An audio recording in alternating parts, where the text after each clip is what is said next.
tokratni avtomobilnosti bomo v Ženevi govorili o relaciji Torino-San Francisco-Šanghaj. Predstavili vam bomo tudi nekaj odzivov avtomobilske industrije na odločitev nemških sodišč glede dizelskih motorjev. Dotaknili se bomo dirkanja z elektrodirkalniki. Ob koncu oddaje pa vam podarimo 7.000 evrov za epsko potovanje na Škotsko. Pozdravljeni v avtomobilnosti in pozdravljeni že drugič iz avtomobilskega salona v Ženevi. In tokrat se bomo prvič na salonu vprašali tudi nekaj, kar se pravzaprav vedno pozabimo vprašati. Kakšni so bili saloni avtomobilov nekoč, kakšni so danes in kakšni bodo jutri. Vse skupaj se je začelo takrat, ko je bilo na cestah več koles in koči kot avtomobilov. Leta 1894 je bilo recimo v Franciji 20 avtomobilov, ampak samo 4 leta kasneje so že imeli prvi avtomobilski salon.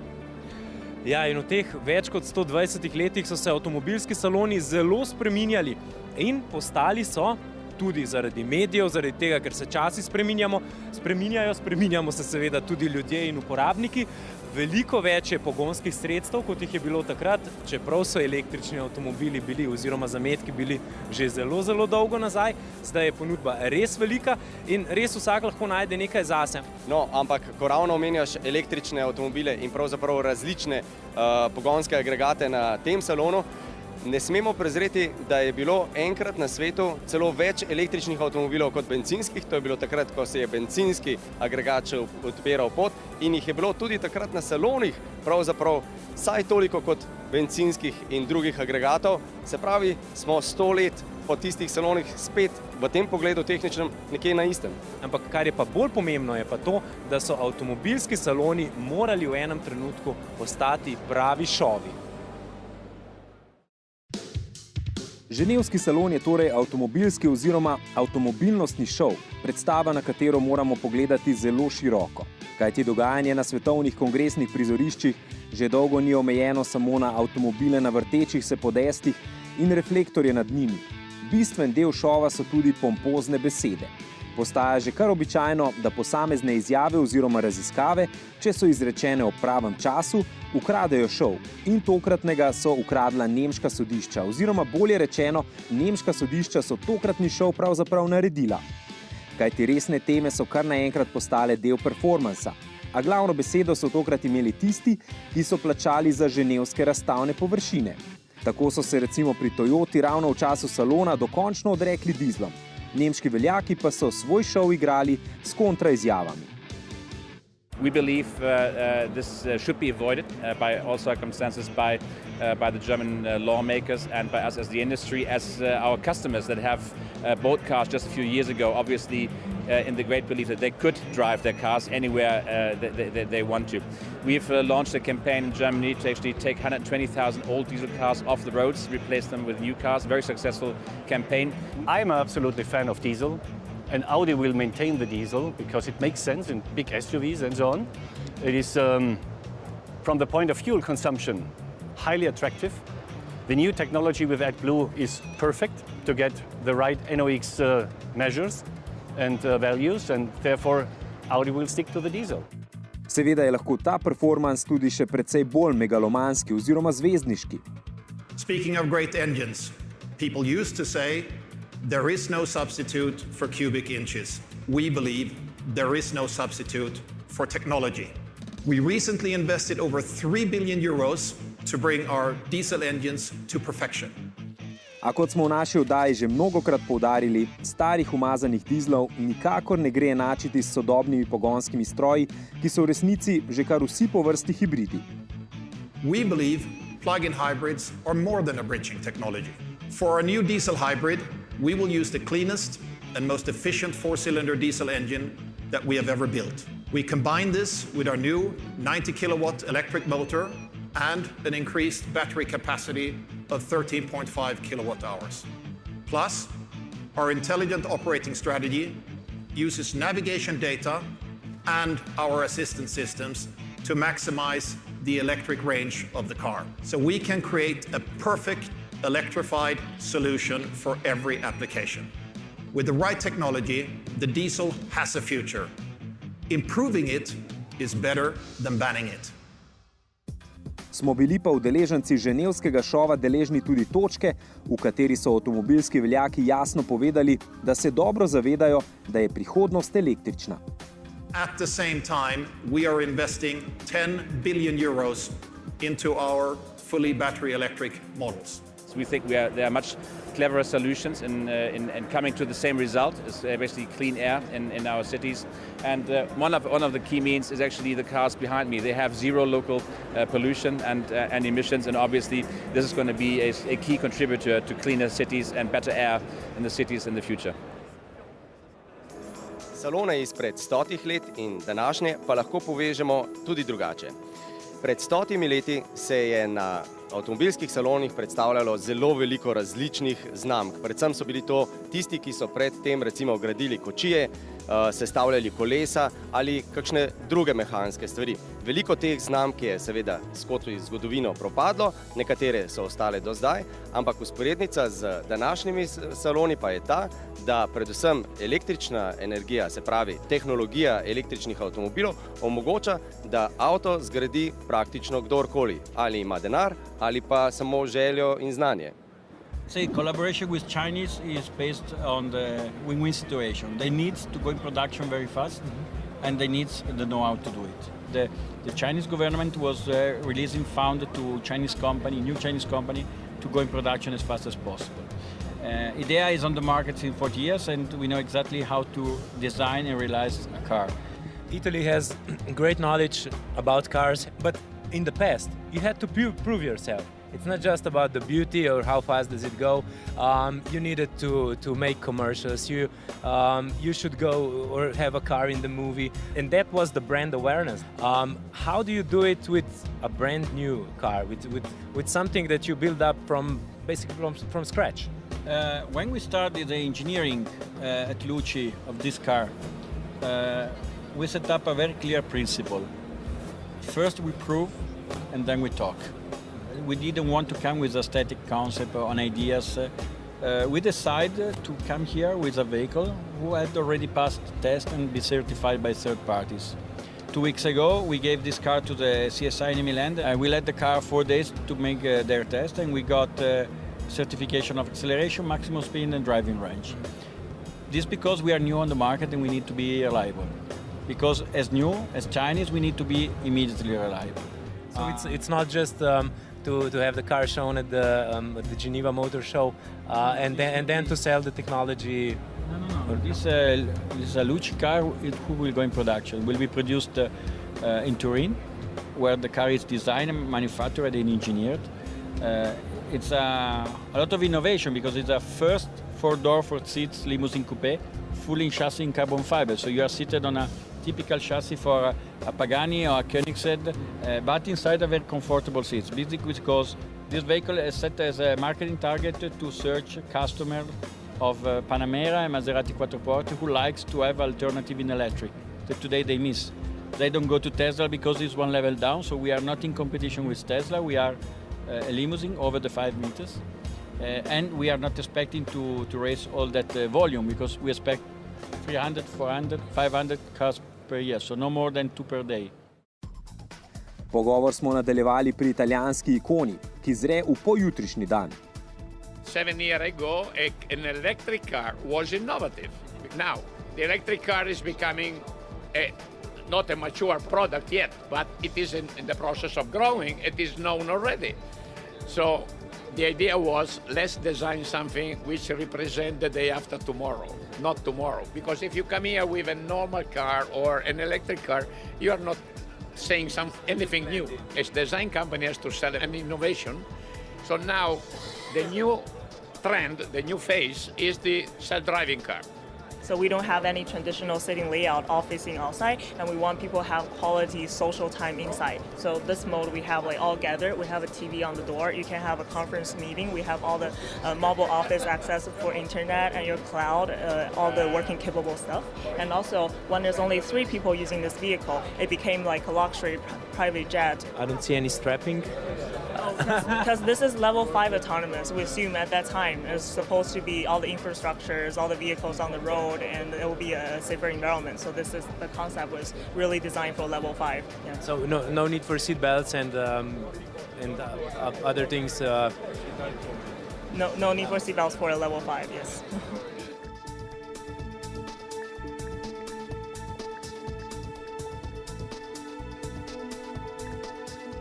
So this is, of course, the upper level.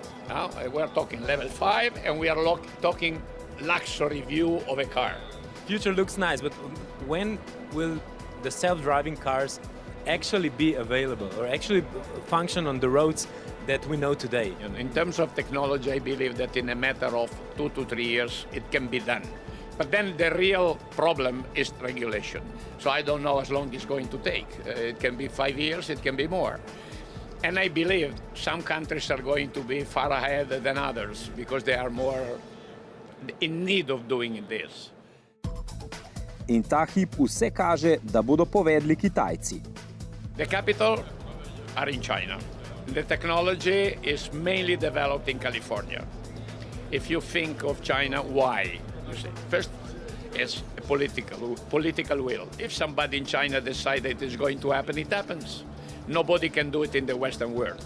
I make an example. If the mayor of a big city in China decide that tomorrow the taxi have to be electrical or self-driven, it happens because they can do it. Second, they have the money to make it happen. And in the Western world, that's not true. Third, they are one of the major producers of lithium, which is the raw material used for producing for production of batteries. And fourth, they have a pollution problem they have to solve. A big pollution problem they have to solve. So we believe that probably China is going to be the first country, and we are there. And second, the technology is mainly developed in California. The hub of the new technology is California. That's why we opened the office in Los Angeles in 2016. Pogovarjali pa smo se še enim kitajskim podjetjem, ki je tehnologijo kupilo v italijanskem Torinu. Tudi v tem primeru gre za ultra drag električni avtomobil, a tokratna ideja temelji na inovativnem podaljševalniku dosega. Cruise is a Chinese brand, but the factory that creates this car and this car are Italian. This car is designed by Giugiaro. The range standard car have the normal engine. In this moment, the car have this turbine installed in the car, 2 of them. We have the combustion chamber on the back of the cylinder. In the front, we have the generator that generated energy for charge the battery pack. The turbine powered with a lot of fuel because diesel, kerosene, LNG, gas, natural gas, or like every type of fuel is useful for the turbine. This one is one of the most important improvement on this technology because we create energy with a lot of type of fuel. If I want a petrol or diesel or with gas? Yeah, it's the same because you have the VCU of this turbine. It's possible to design the control with a lot of fuel. In this moment, this car run with diesel and with aviation kerosene in the same time. There is no big problem because the control of combustion analyze the fuel and take the correction for correct running of the turbine. Are your ambitions in racing? Yeah. The new type of rear rules is very interesting for the electric car, and we designed this car just for a lot of clients that want to go in a track and going to go fast with other electric car. In prav s tematiko dirkanja z električnimi dirkalniki bomo nadaljevali to oddajo. Pri Seatu so namreč že predstavili osnovo za bodoči pokal. Pogovorili smo se z avtorjem superšportnika, ki dosega 500 km/h, in s Francozom, ki nam je pojasnil, zakaj so moderne limuzine pravzaprav kupeji. Ob koncu oddaje pa obljubljenih 7000 potovalnih evrov.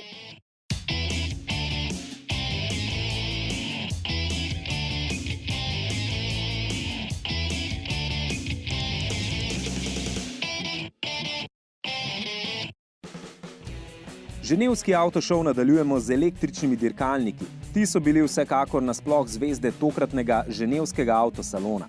V ospredju pa so bili seveda dirkalniki Formule E. Prvenstvo je namreč v polnem razcvetu. We need to change our cities, we need to change the mobility, we need to go electric. And Formula E, as a championship that goes all around the world promoting electric cars, wants to do that. And this is our weapon against climate change. We have many manufacturers in the championship, but still there is big interest for more because they see Formula E as the playground of the future. This is where the electric racing is going to happen, and they want to make electric cars for the market. So this is the perfect thing for them to showcase. Looks very futuristic, almost like a Batmobile, which I think is the right concept for the championship. New challenge for everyone. I mean, the whole car is different. The seating position, the view with the halo. You don't see the tires exposed anymore. So it's a lot of new stuff to learn, of course. You know, it's a baby of the family, a new category, creating a great attraction, a great interest corresponding to the needs of the society. We love and we are working on that to have more ladies, more women. In motorsport we don't have enough and I really hope that we can demonstrate that it had happened. Years back where we had Michel Mouton being able to compete with the best men in rallying. So that's what we want to try to achieve, and I'm hopeful that if we do a good job, we can achieve that. A na vidiku je že novo poglavje električne zabave. Cupra, it's about performance, but performance can be with a petrol engine or could be also with electric engine. The idea of making a racing car, because this car will be racing next year already, racing car 100% electric with a design language that, let's say, inspires this electric world. It's fantastic. We had a lot of freedom to do it, but also constraints, especially about aerodynamics. But we designers, we play with constraints in order to, let's say, sharpen our creativity. So this car will actually be racing? Yes, this car, it's actually not a show car, not a prototype. It's a real racing car that will be tested in the track in late April. The first race, hopefully we can make it against petrol engines cars in September. And then this car will be probably the base for a new championship that will take place hopefully in 2020, which is the ETCR. When we tested some of the Seat other models, we met your test driver, Jordi, and he was very impressed with the electric vehicles, with the Cupra electric vehicles. I can tell you we are very excited. We have a power range between 350 to 500 kilowatts. So the driver will have to be pretty clever in how he applies the power. But the maximum power, the peak power, it's around, well, it's 500 kilowatts, as I said, but it's around 670, 80 horsepower. So you can imagine the amount of power that you have, the acceleration of this beast, it's incredible. But for how long? That's the thing. We will have to make, I think, hopefully we can make small races of about 15 minutes, like sprint races, which is also fun, because the motion will be there for 15 minutes, heart attacks everywhere, and then we will have to stop and then do another race. The racing world is changing. Absolutely. And it's new rules we have to adapt. I can tell you they will be fun.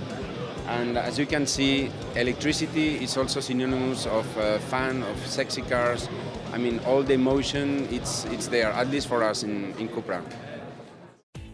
Seveda v svetu superhitrih avtomobilov niso vsi tako zelo navdušeni nad oblikami dirkanja po merilih digitalne mladine. Klasika še vedno žanje nepredstavljivo visoke prodajne številke. If we talk about supersport car, the most important thing that we can give to our customers the chance to be very fast, not only for one lap, because they want to have fun for a longer time. And therefore that's why we do believe that in this respect will be still the reference for a lot of manufacturers. You know, a couple of years ago we were less than 1,000 cars. Now we have achieved at the end of the year 3,800 cars, world record, increasing. Toda tudi dinozauri se prilagajajo novi dobi. For sure we have already decided that the hybridization of our cars will be the future. a vse bolj številčna množica bogatih zemljanov ima po novem na voljo še eno igračko, popolnoma netipično za današnje čase. Corbellati je namreč povsem retro. So the fastest car in the world comes from the family of jewelry. Yeah, exactly. Now the new generation, we are engineers, but everything started with my granddad that he was a jeweler and an artist. The 1960 race cars had the best looking line, so we actually combined that with modern technology and all the mechanics that is needed to actually get to 500 kilometers an hour. What is it powered by? It is powered by a V8 9-liter twin turbocharged engine. We got that from Mercury Marine, but in the future we're actually thinking about putting a hybrid unit in the front. Is it just a paper number, or do you have a test track result? At the moment it is a number on paper, but at the start of next year we will have it certified by trying the car at Bonneville Salt Flat. Od avta s teoretično najvišjo hitrostjo 500 km/h pa se spustimo na realna tla, v avtomobilski razred, ki so ga SUV-ji povsem zasenčili, a zdaj z žarki svojih prilagojenih izdelkov vse bolj uspešno luknja oblake. We said, okay, we have to change our strategy because the segment is changing. If you look at the market, the premium brands, all the brands that are at the top of the segment are with very dynamic cars. And you also have what we call the frameless doors, which is inspired by the coupe and allows us to have a lower car.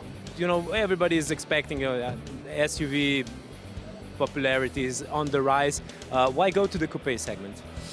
Well, because we think that there is not only SUV in life. There are many people, customers, that want something else than an SUV. Of course, the SUV segment is growing, it's very important, and we are successful with our current 3008 or 5008. But at the same time, there are many people that say, okay, I would like something different, something attractive, something I fall in love at the first sight.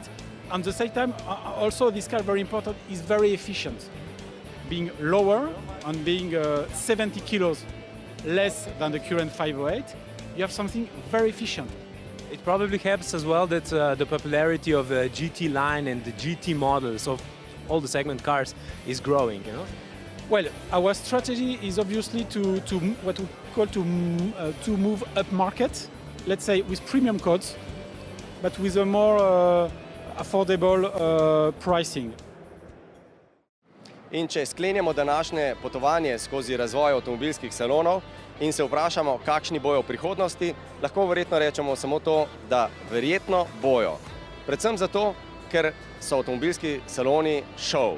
In šov potrebuje avtomobilska industrija, očitno ga potrebujemo tudi ljudje, vsekakor pa ga potrebujejo mediji. In tukaj najdemo še eno stično točko, ki je zelo pomembna, verjetno kar za razvoj družbe v prihodnje. Tako je tudi na področju medijev in predvsem informacij. Tako kot je na strani avtomobilskega sveta preveč energentov, preveč avtomobilov, lansko leto prodanih 86 milijonov, tako je na strani informacij in medijev predvsem bistveno preveč informacij ali drugače prostor za tiste, ki so kaj vredne, odkrite, niso fake news, je vedno manjši. In tukaj pridemo v igro spet mi, dragi gledalke in gledalci, in vi, ki nas gledate. In če nam nekateri očitate, da smo dinozauri oziroma da je televizija in da so oddaje, kot jih gledate, dinozavrske, potem smo veseli, da lahko tokrat vključimo tudi tiste bolj dinamične, a lahko rečem jajčke, ki se še niso čisto izlegli na YouTubeu, Facebooku in Instagram platformah. In sicer zdaj mogoče že veste malo, o čem se gre. Peljali vas bomo na en zelo dober izlet, če boste pokazali en kanček ustvarjalnosti, ampak vam ne povem nič več v tem trenutku, poglejte si zdaj.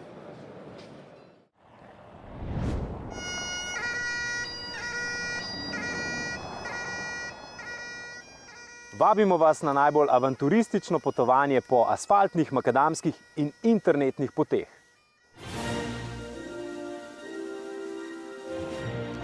Cilj potovanja je, da preživite enkratno popotniško poletje in da utrinke s poti z nami delite v atraktivni foto in video obliki in da po poti obiščate rojstni kraj svetovno znanega škotskega veterinarja.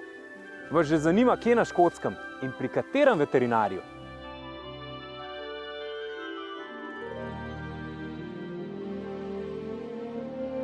Da se boste lahko v miru posvetili uživanju, raziskovanju, potovanju in deljenju svojih utrinkov na socialnih omrežjih, imamo za vas 7000 evrov, nekaj super predlogov za postanke na poti in avto.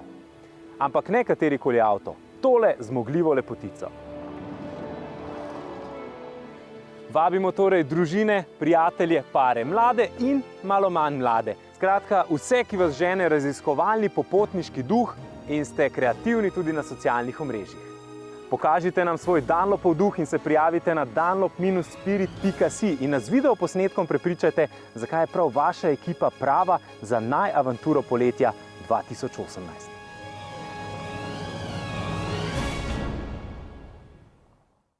S tem zaključujemo naš drugi sprehod po avtomobilskem salonu, ki ostaja še vedno šov in šov bo zagotovo tudi v prihodnosti. In sestavni del vsakega šova so tudi taki cukrčki, kot je tale, če smo govorili o filmu, kjer je imel glavno vlogo Steve McQueen, pa zdaj vidimo enega, ki je v bistvu igralec v risanki Strela McQueen, če lahko to na nek način tudi poenačimo. In s pogledom skozi oldtimerja tudi zaključujemo današnjo oddajo in se od vas poslavljamo. Vmes nas obiščite na YouTubeu, Facebooku ali Instagramu in pa seveda ne pozabite na našo spletno stran oziroma za Vihak avtomobilnost na www.rtvsalo.si, kjer najdete tudi prijavnico za to sanjsko popotovanje, seveda v spremstvu kamere. Ampak mi se vidimo spet naslednji četrtek.